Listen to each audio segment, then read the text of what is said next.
Bonsoir à vous, j'espère que vous allez bien. Alors nous voilà aujourd'hui pour une toute nouvelle vidéo sur les order blocks. Donc je reviens sur les order blocks parce que voilà, j'ai des tas de questions sur Telegram ainsi que sur Insta, voilà, sur les order blocks et tout. Du coup, j'aimerais juste revenir dessus, d'accord, pour vous refaire encore la nuance. Peut-être que vu que c'était mes débuts dans les vidéos, peut-être que j'ai pas bien expliqué, et voilà. Donc voilà, donc j'aimerais vous expliquer un peu ce qu'on met, d'accord, dans les order blocks.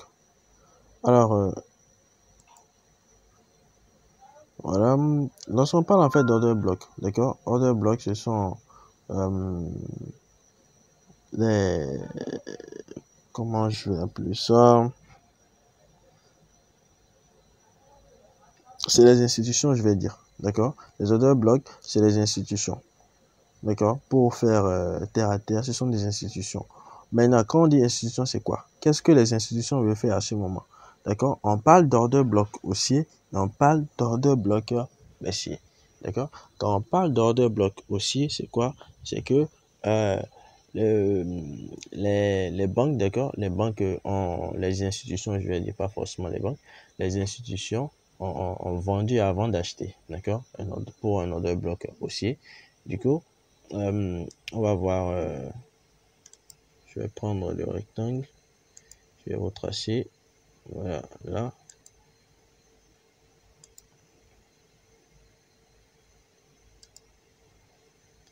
Là, comme ceci, d'accord. Ça, par exemple, c'est un order blocker haussier, d'accord. Et quand on parle en fait d'order block, d'accord, l'order block ici s'arrête, un instant. Voilà, l'order block, en fait, c'est cette bougie-ci. Cette bougie-là, voilà. Donc, son haut et son bas ici. Parce que c'est le dernier sell avant le buy. D'accord? C'est ça, en fait, l'order block. Alors, que va faire, en fait, les institutions? Lorsque les institutions vont se placer ici, ils vont placer leur ordre ici. D'accord? Ils veulent voir, en fait, ils veulent voir le marché, d'accord, aller à la hausse. D'accord, aller à la hausse. Donc, lorsque en fait ils vont atteindre leurs objectifs, d'accord, lorsqu'ils vont atteindre leur profit, d'accord, ils vont essayer de de retracer, d'accord, de retracer jusqu'à venir fermer leurs ordres perdantes qui étaient là, d'accord, jusqu'à venir fermer leurs ordres perdantes. Donc, du coup, une fois qu'ils ferment leurs ordres perdantes, d'accord, ils se retirent du marché et là maintenant ils nous laisse place, je vais dire, d'accord. Et c'est en fait de cette opportunité-là, nous, on va se saisir pour pouvoir entrer sur le marché, d'accord. Donc, voilà, j'avais dit qu'il y en a de deux types, d'accord. Ça, c'est un order block baissier et un order block haussier du moins, d'accord. La dernière bougie de sell avant le buy, d'accord. Donc, je vais changer la couleur. Je vais mettre par exemple la couleur rouge. D'accord, la couleur rouge, d'accord. La dernière bougie de vente avant l'achat, d'accord. Maintenant, la dernière bougie de vente avant l'achat qui, éventuellement, d'accord, si on suppose que, voilà, on était bullish, d'accord, on était bullish là, d'accord, si on était bullish, d'accord. Alors, la dernière bougie de vente, d'accord, avant, d'accord, la bougie d'achat qui est allée, d'accord, casser la structure du marché, c'est-à-dire le dernier high. C'est bon? Et c'est là maintenant on pourrait d'abord prendre ceci comme un order block valide. D'accord? On peut prendre comme cet order block valide. Mais là, ce qui va définir en fait la validité de l'order block, d'accord, ce sont les confirmations. Est-ce qu'on est d'accord? Ce sont les confirmations qui vont définir si cet order block peut être pris ou pas. D'accord? Si, supposons un instant, voilà, on avait notre order block valide ici. D'accord? On a notre order block valide ici. Je vais mettre demand. Voilà. Si éventuellement on avait notre order block là, d'accord, et qui a cassé la structure ici. Alors, ce qu'on va faire, c'est très simple, d'accord? Ce qu'on va faire, c'est très simple.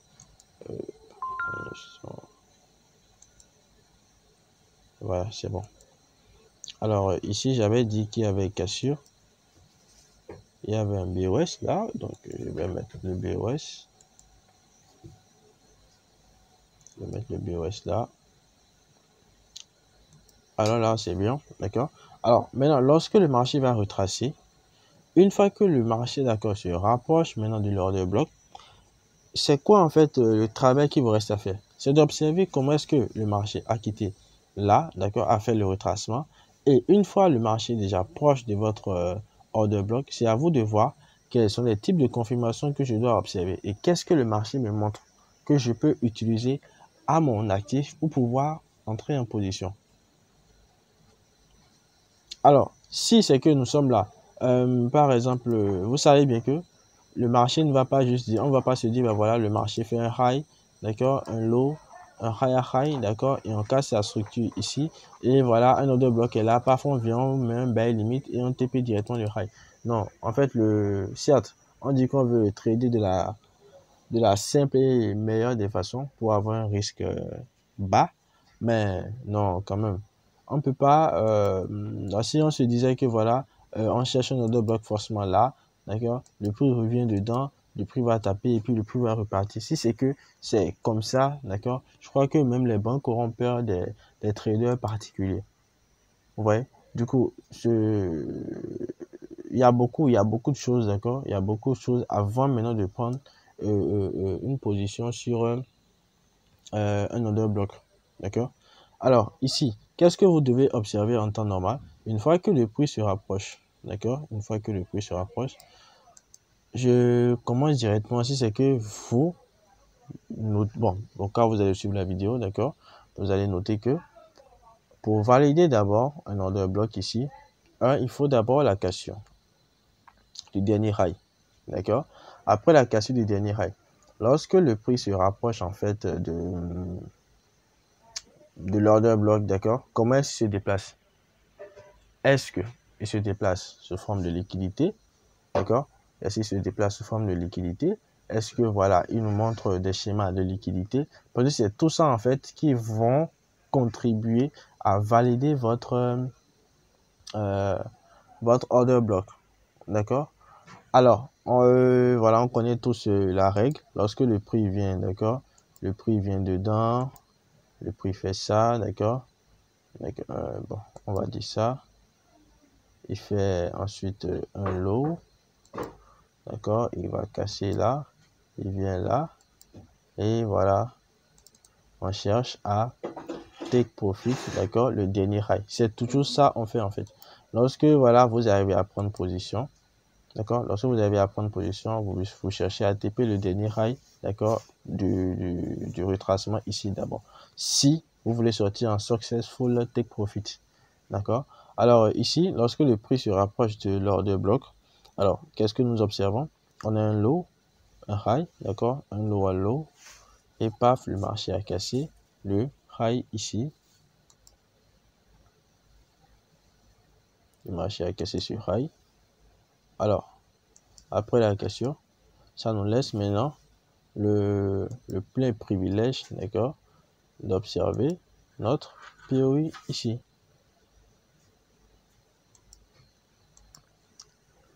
Alors, lorsqu'on observe notre POI là, d'accord, vous avez vu que ça nous a évité en fait de prendre un trade là, par exemple, si supposons qu'on avait pris un trade ici directement, d'accord, directement.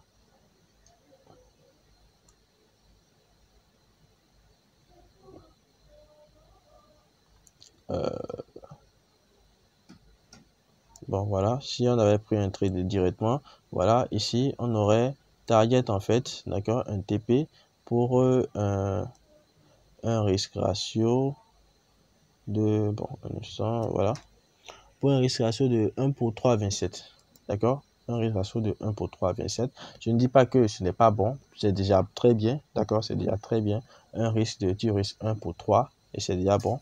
Mais là, comparativement, lorsque vous arrivez à faire, comment dirais-je, à attendre des confirmations beaucoup plus pertinentes, d'accord, si éventuellement, d'accord, vous entrez ici, vous entrez là par exemple, alors là, ça nous fera un RR désolé. Ça nous fera un RR2. Voilà, 1 pour 9. Ouais, 1 pour 9. Et ici, d'accord, c'est 1 pour 3. Malgré, d'accord, malgré que c'est, bon, disons presque le même setup. On vise toujours le même objectif, d'accord.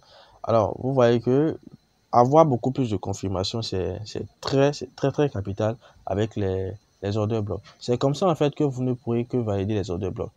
D'accord? Ça ne sert à rien, en fait. Lorsque vous êtes sur le marché, d'accord? Lorsque vous arrivez à identifier, en fait, votre order block, vous vous dites, bah voilà, le prix va venir ici. Lorsque le prix vient là, paf, je cherche maintenant à buy directement. Non. Le trading n'est pas si facile que ça. Le trading n'est pas si facile que ça. Du coup, lorsque le prix vient dans votre order block, d'accord, c'est à vous, en fait, d'observer comment est-ce qu'il s'est déplacé pour venir et qu'est-ce qu'il me montre comme ordre, d'accord, qui pourra, en fait, me permettre de partir dans la course. Donc, c'est un peu ça. Donc, c'était ce que je pensais vous expliquer, d'accord. Donc, évitez, d'accord, évitez d'entrer directement sur un order block si éventuellement il n'y a pas eu de confirmation derrière, d'accord. Si c'était que bah voilà, le prix est ici, voilà, le prix monte, ça casse, ok, d'accord. Après la cassure, ça revient directement, vous prenez, non, il y a possibilité, d'accord, que le prix de marché, voilà, il vous sort en stop loss, d'accord. Il y a possibilité que le marché vous sorte en stop loss, mais éventuellement si c'était que voilà, il y avait eu confirmation, d'accord, là vous suivez maintenant la tendance du marché et tout est nickel. Donc voilà, c'était un peu ça. Donc je vais vous montrer ça sur par une illustration.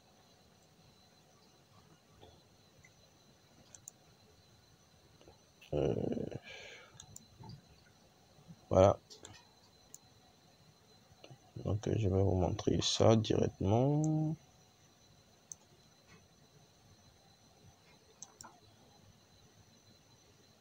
Bon, je sais pas trop pourquoi aujourd'hui l'ordinateur a décidé de l'embiner.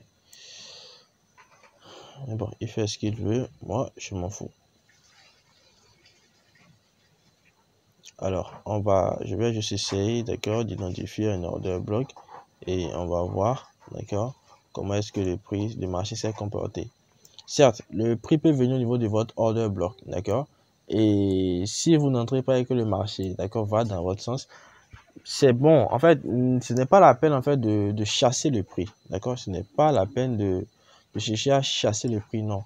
Laissez le prix venir à vous, d'accord, mais entrez lorsqu'il y a uniquement confirmation. S'il n'y a pas de confirmation, vous restez à l'écart. Parce que tous ces trucs-là, ça vous protège en fait. D'accord? Ça vous protège en fait. Alors ici, je suis sur le M15. D'accord? Bon, je vais aller en higher time frame, je vais rester sur du 1 heure pour voir, histoire de bien identifier l'order bloc.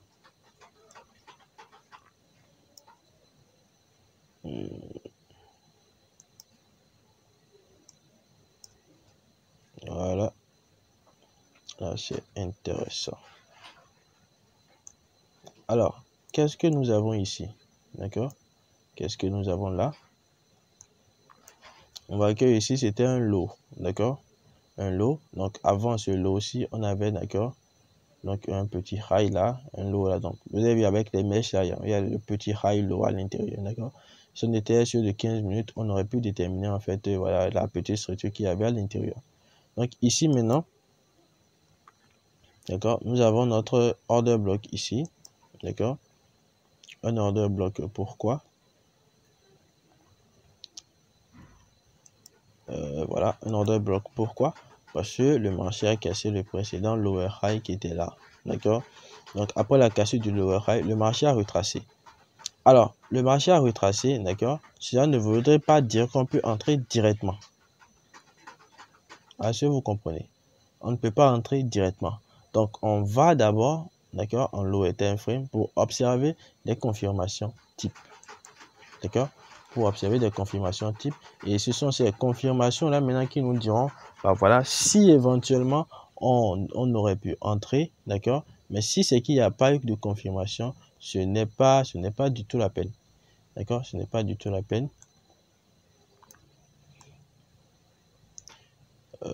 Bon, c'est un peu chiant.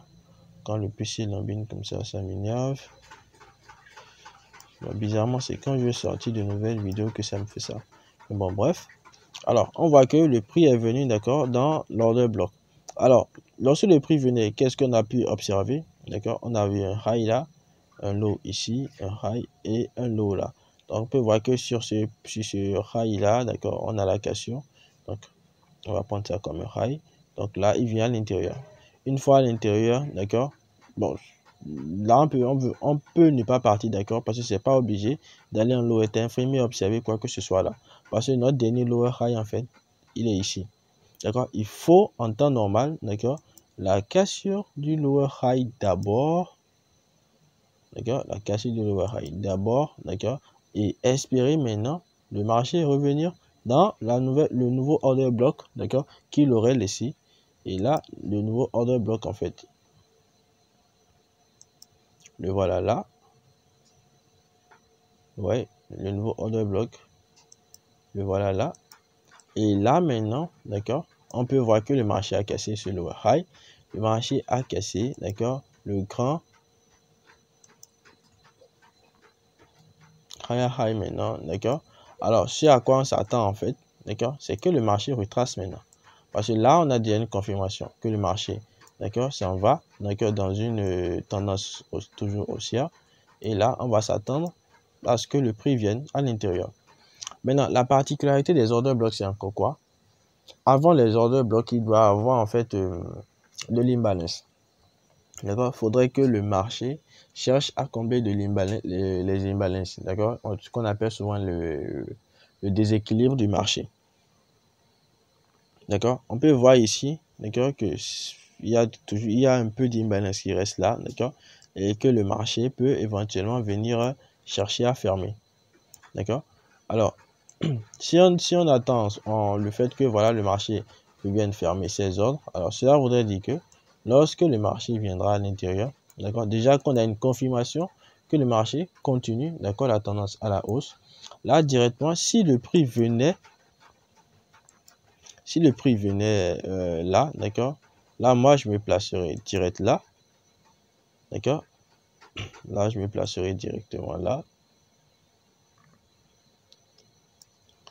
Et là, je vais chercher, d'accord, à take profit le dernier high. D'accord? Là, ça me fait un risque ratio de 1 pour 6, je vais dire. D'accord? Voilà, un risque ratio de 1 pour 5, 70, quelque chose. D'accord?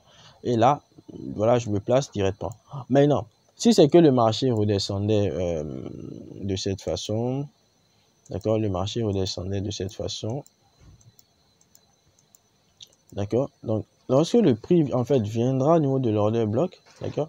Je peux éventuellement attendre une cassure du dernier lower high, d'accord? Si éventuellement je veux entrer avec beaucoup plus de raffinement, d'accord? Et là, j'attends que le prix vienne dedans. Et voilà, je cherche à target le high, d'accord? Compte tenu du nouveau, le nouveau order block que j'aurais trouvé. D'accord? Donc, c'est un peu comme ça, en fait, le truc. Ça ne sert à rien, d'accord, de monter directement sur un order block. Non. Non, les gars. C'est pas comme ça. D'accord? La particularité des order blocks, c'est ceci. Un order block, pour valider un order block, il doit d'abord avoir cassé de la précédente structure. D'accord? Du précédent high ou du précédent higher high ou du précédent lower low. D'accord? Secondo, voilà, pour les order blocks, il doit en rester en fait de l'imbalance. D'accord? Il doit rester de l'imbalance qui va en fait amener les institutions à venir fermer les ordres. D'accord? Secondo, il doit également avoir de la liquidité. D'accord? Il doit également avoir de la liquidité. Alors, cette liquidité maintenant, bon, il y en a de plusieurs types. Si c'est que vous n'avez pas suivi ma précédente vidéo, alors allez la suivre sur la liquidité. D'accord? Donc voilà. Donc, ces trois types, d'accord? Imbalance, liquidité, voilà, cassure de la précédente structure. Voilà, je crois que ça, ça pourrait vous suffire. Maintenant, c'est à vous maintenant de jouer et en fait d'avoir les yeux, d'accord? D'avoir les yeux pour pouvoir repérer tout ça. Donc, il faut de la patience en fait dans ce game parce que le trading, d'accord, c'est difficile les gars. D'accord, le trading c'est difficile. Donc, si tu ne mets pas, tu n'imbriques pas tous les concepts ensemble et que tu veux utiliser un à un, je crois que bah voilà, tu as tiré à terre. D'accord? Donc voilà, c'est un peu ça. Bon, j'ai juste profité pour faire un tout petit setup là. Donc je pourrais le balancer dans le canal plus tard. Alors tous ceux qui ne sont pas dans le canal, je vous invite à y entrer. Le lien du canal sera en description. Et tous ceux qui veulent me contacter, bah voilà, mon Telegram et mon Instagram sont là. Vous pouvez me contacter pour d'éventuelles questions. D'accord? Mais de grâce, lorsque vous posez des questions, soyez juste précis. D'accord? Sinon, bah voilà, il y aurait des questions auxquelles je ne pourrais pas répondre. D'accord? Donc, soyez précis quand vous posez des questions pour qu'on puisse directement comprendre. Du coup, quand vous voulez encore m'écrire, voilà, vous dites, voilà, salut, comment tu vas, et la famille, tout ça, ça fait perdre du temps. D'accord? Ça fait perdre du temps. Quand vous voulez écrire, bah voilà, vous écrivez, oui, bonjour, voilà. Voilà, j'ai un petit souci à tel niveau. Là, en fait, on voit du direct et puis voilà, on finit. Parce que nous sommes dans le monde du business, du coup, il faudrait vite faire les choses. Donc, voilà un peu. J'espère que cette vidéo vous aura été utile et ciao, ciao les gars.